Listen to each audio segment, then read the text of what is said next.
قدم سوئے مرکز نظر سوئے دنیا کدھر جا رہے ہو کدھر دیکھتے ہو روزانہ قدم بقدم قبر کے قریب ہو رہے ہیں قبر کے نزدیک آ رہے ہیں ایک ایک قدم ہمارا آگے سے آگے بڑھ رہا ہے اور نظر ہماری اوپر چلی جا رہی ہے اس سے بڑا بن جاؤں اس سے بڑا بن جاؤں اس سے بڑا بن جاؤں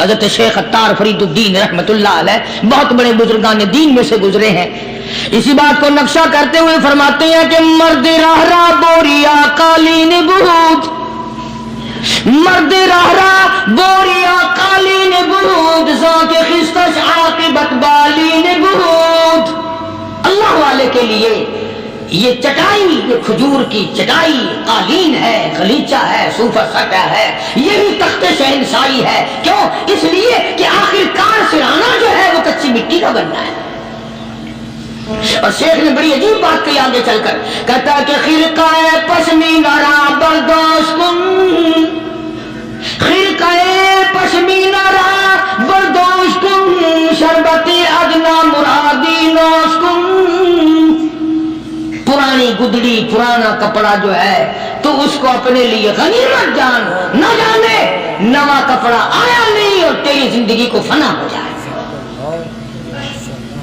یہی نظر تھی ان حضرات کی جناب ابو بکر صدیق سب کا رضی اللہ تعالی عنہ خلیفہ بلا فصل ہیں امیر المؤمنین ہیں مدنی کریم صلی اللہ تعالی وسلم کے جانشین ہیں حضور کے سسر ہیں آخری وقت ہے جناب ابو بکر صدیق رضی اللہ تعالیٰ عنہ کا بالکل آخری وقت ہے چنانچہ حضرت عائشہ صدیقہ رضی اللہ تعالیٰ عنہ کے ہاتھ میں صدیق اکبر نے ایک کپڑا دیکھا نیا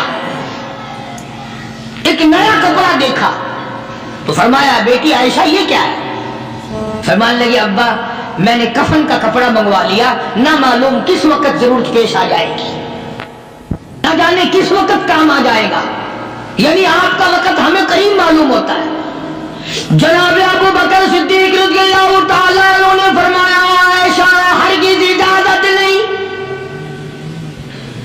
مجھے نیا کفن پہنانے کی کوئی ضرورت نہیں مجھے نیا کفن دینے کی کوئی ضرورت نہیں میری طرف سے قطعی تجھے اجازت نہیں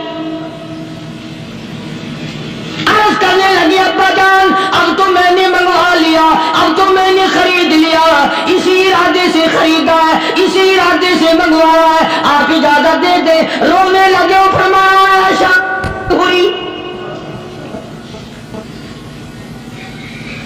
تو ام المومنین میں سے ہے تو نبی پاک صلی اللہ علیہ وسلم کی گھر والی ہے اور تیری جھولی میں قرآن اترتا تھا تیری جھولی میں حضور کی وفات ہوئی ہے تیرے حجرے میں وفات ہوئی ہے تیری گود میں حضرت کی وفات ہوئی ہے تو بتا کہ کالی کملی والے صلی اللہ علیہ وسلم کا لباس کیسا تھا آج اس چٹخ پٹخ نے تباہی پھیر دی اور تو بنا نہ تباہی پھیرو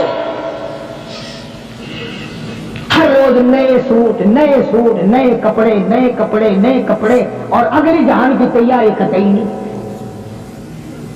بڑی عجیب بات کہی کسی نے کہتا منہ دیکھ لیا آئینے میں شیشہ دیکھتی ہے نا عورتیں آج کل نوجوان عورتوں سے بھی زیادہ شیشہ بار بار دیکھتے ہیں کہتا منہ دیکھ لیا آئینے میں منہ دیکھ لیا آئینے میں اور داغ نہ دیکھا سینے میں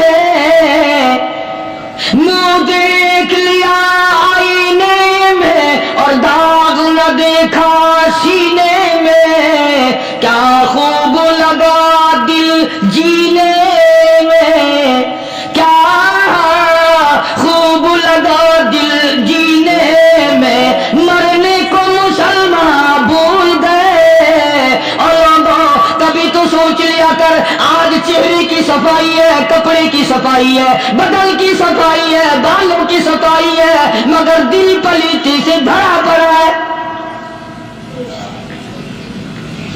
اس میں صفائی کب آئے گی وہ کون سا وقت ہوگا کہ تیرا تیرا دل شرک سے پاک ہوگا، بدعت سے پاک ہوگا، محمد عربی صلی اللہ علیہ وسلم کی بغاوت سے تیرا دل پاک ہوگا، اور تجھے شرم نہ آئے گی یہ منہ لے کر آقا کے دربار میں تو شفاعت کے لیے جائے گا۔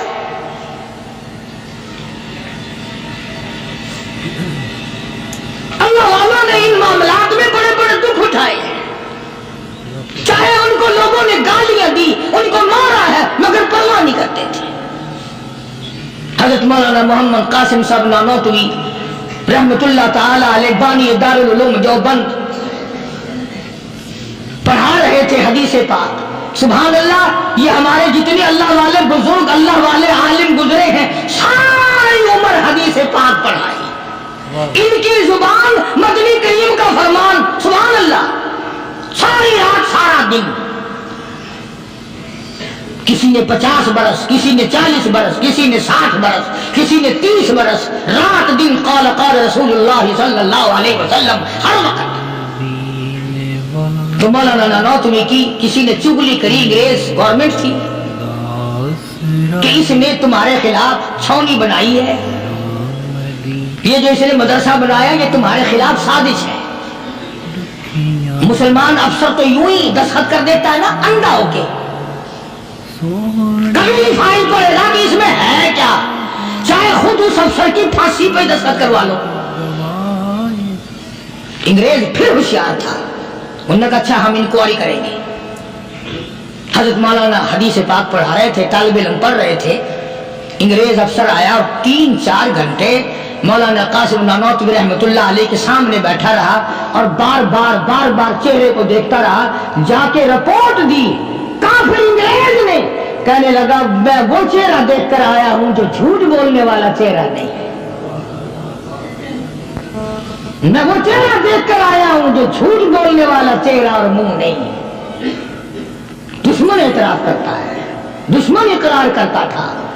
علامہ انور شاہ کشمیری رحمت اللہ علیہ سہارنپور کے اسٹیشن پہ، ریلوے اسٹیشن پہ ٹکٹ لینے کے لیے کھڑکی کے سامنے آئے اور ٹکٹ کلرک کو پیسے دیے، اس نے ٹکٹ دیا، حضرت کو ٹکٹ دے کر پچھلی طرف سے گیٹ ہوتا ہے، دوڑ کر آیا اور آ کے کہنے لگا مولانا، ہندو تھا وہ، مولانا میں نے آپ کو ریل گاڑی کا ٹکٹ دے دیا، آپ مجھے جنت کا ٹکٹ دیں، کلمہ پڑھاؤ، مجھے کلمہ پڑھاؤ۔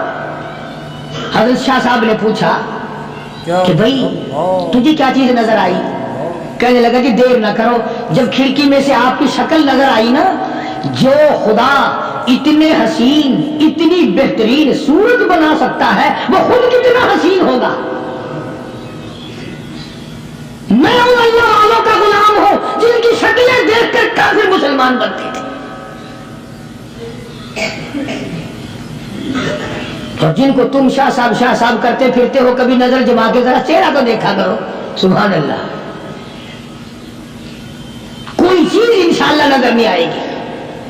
تو میں عرض کر رہا تھا کہ اللہ والے کبھی بھی غلط راستہ کسی کو نہیں دکھایا کرتے، اور وہ اندر کی بیماریوں کا علاج کرتے ہیں، اندر کی بیماریوں کا۔ سرتاج الاولیاء حضرت مولانا احمد علی صاحب لاہوری سبقت رحمت اللہ علیہ، اللہ اللہ اتنے جلیل القدر ولی تھے، علماء نے یوں لکھا ہے کہ پوری امت میں سے 2 آدمیوں کی قبر سے جنت کی خوشبو آئی، پوری امت میں سے، ایک امام بخاری اور ایک مولانا احمد علی لاہوری رحمہ اللہ، قبر کی مٹی سے جنت کی خوشبو۔ تو کیوں نہیں ہم ان لوگوں کی تابعداری کرتے، اور کیوں نہیں ہم اپنے حلقے اثر میں ایسے بزرگوں کا طریقہ کار لاتے جو ہمیں سیدھا منزل مقصود تک لے جائے۔ اسی کو کہتا ہے کہ مسلک سنت پہ اے سالک چلا جا بے دھڑک، مسلک سنت پہ اے سالک چلا جا بے دھڑک، جنت الفردوس کو سیدھی گئی ہے یہ سڑک۔ کہ جناب ابو بکر صدیق رضی اللہ تعالی عنہ نے حضرت عائشہ سے بار بار فرمایا کہ نیا کفن ڈالنے کی مجھ پہ ہرگز اجازت نہیں، اور جب جناب رسول کریم سب کہہ دو صلی اللہ علیہ وسلم کے بارے میں حضرت صدیق اکبر رضی اللہ تعالیٰ عنہ نے جناب عائشہ صدیقہ رضی اللہ تعالیٰ عنہ سے پوچھا کہ حضور کا کیا لباس تھا اور حضور کے کیسے کپڑے تھے، تو حضرت عائشہ رونے لگی، اور جب بتایا تو حضرت عائشہ کو فرمایا بیٹی یہ نیا کفن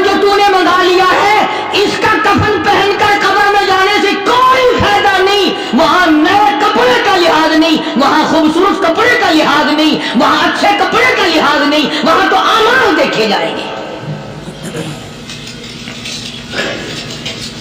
وہاں تو اعمال کی ضرورت ہے, کپڑوں کو کوئی نہیں دیکھتا. جادو سینے پیغمبر فرماتے عائشہ یہ کپڑا سنبھال کر رکھ لے, مدینے کی کسی بیوہ کا دوپٹہ بن جائے گا. کوئی پردہ کر لے گی, مدینے کے کسی یتیم کا کرتا بن جائے گا. میں کل نیا کفن لے کر جاؤں, مجھے کیا فائدہ ہوگا؟ دعا کر کہ میں اپنے محبوب حضور کریم صلی اللہ علیہ وسلم کے دربار میں جب جاؤں تو مجھے شرمندگی اٹھانی نہ پڑے. چنانچہ حضرت ابو بکر صدیق رضی اللہ تعالی عنہ کو وہ کفن نیا نہیں دیا گیا. اب ایک اور آخری بات بڑی عجیب ہے, بڑی اچھی ہے, دل کی تختی پہ لکھ کے لے جاؤ. لڑائی بڑائی والی بات نہیں, لکھ کے لے جاؤ, انشاءاللہ ذمہ دار ہوں. جناب فاطمہ الزہرا رضی اللہ تعالی عنہا پیغمبر کی لختے کی گل, نبی کی نوری نظر, حسنین کریمین کی اماں, علی مرتضی رضی اللہ تعالیٰ عنہ کی گھر والی فوت ہو گئی, وفات پا گئی, انتقال فرما گئی.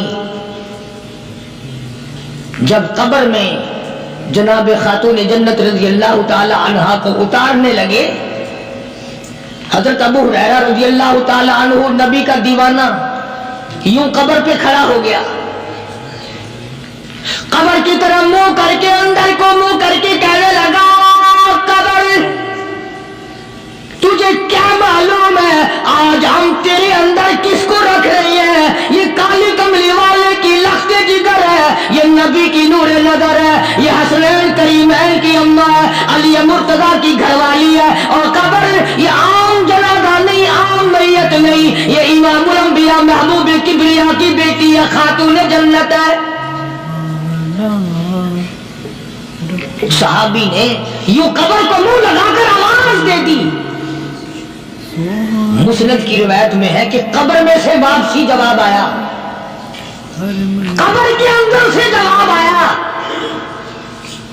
اور دیوانے اور پروانے, یہ قبر ہے تخت شہنشاہی نہیں, یہ قبر ہے ایوان صدر نہیں, یہ قبر ہے بڑی دنیا کا کوئی ٹھکانہ اور مقام نہیں. یہ وہ جگہ ہے جہاں یہ بتانے کی کوئی ضرورت نہیں بیٹی کس کی ہے, اماں کس کی ہے, گھر والی کس کی ہے. یہاں تو جھولی دیکھی جائے گی, اگر اعمال اچھے ہیں کوئی بھی ہو جنت ملے گی, اور اگر اعمال اچھے نہیں پھر چاہے نوح علیہ السلام کی بیوی کیوں نہ ہو, لوط علیہ السلام کی بیوی کیوں نہ ہو, کالی کملی والے کا سگا چچا کیوں نہ ہو, ابراہیم علیہ السلام کا ابا کیوں نہ ہو, آبادی برباد کر کے رکھ دیے جائیں گے.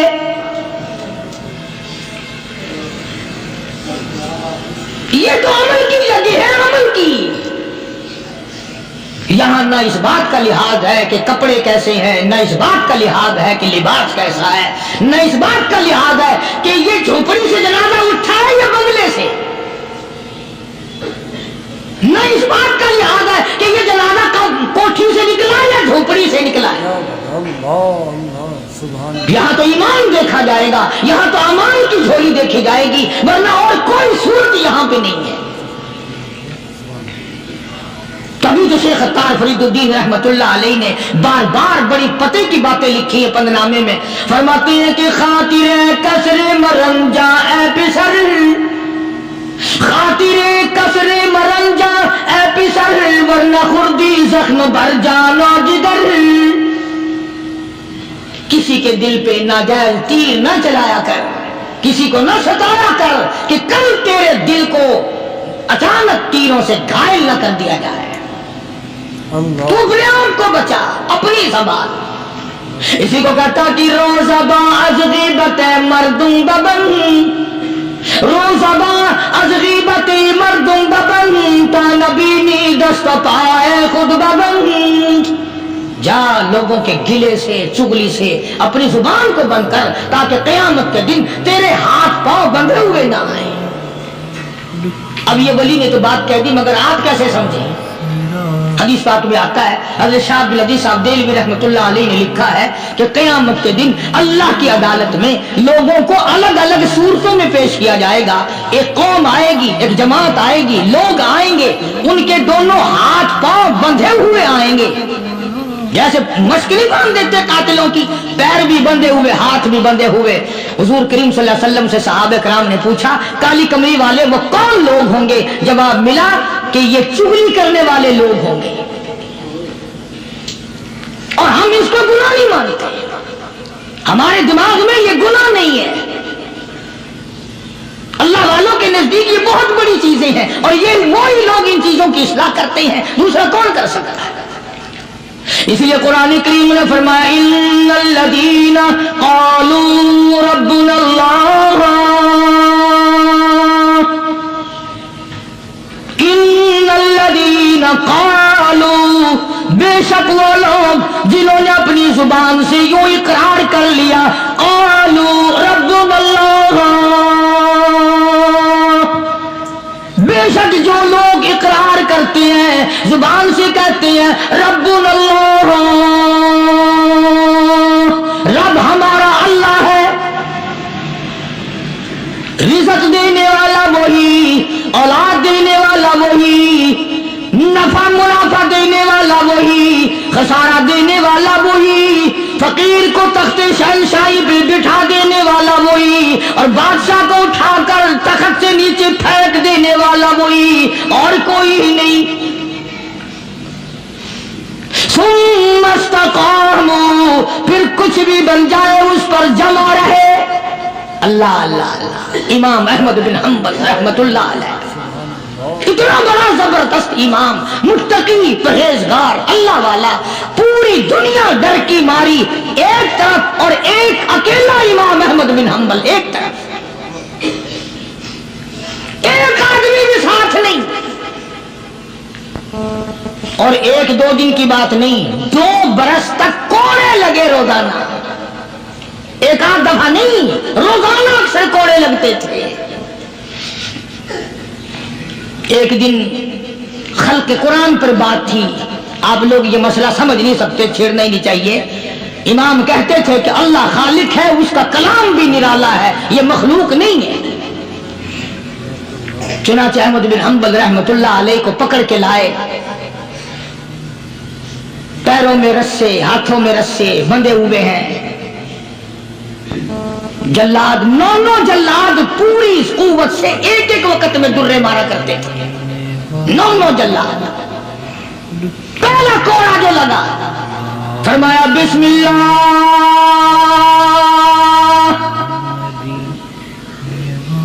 دوسرا کوڑا پڑا، فرمایا الحمدللہ، تیسرا کوڑا لگا، فرمایا الا ان کلام اللہ غیر مخلوق، خبردار اللہ کا کلام مخلوق نہیں. جس بات پہ کوڑا لگا تھا وہی اعلان پھر کیا.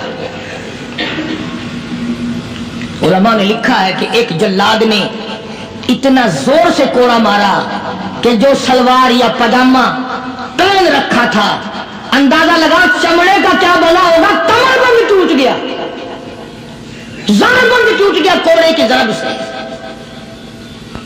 اگر آپ کی توجہ ہے اور ان حضرات کو کچھ سمجھ سکتے ہو، علماء نے لکھا ہے کہ جب کمر بند ٹوٹا، زار بند ٹوٹا، احمد بن حنبل کے ہاتھ پیر بندھے ہوئے ہیں، یوں آسمان کی طرف نگاہ اٹھائی، الہی تیرے قرآن کی وجہ سے مار کھاؤں، تیری عزت کا واسطہ، تیرے قرآن کی آبرو ہے، یا اللہ ان لوگوں کے سامنے ننگا نہ کر.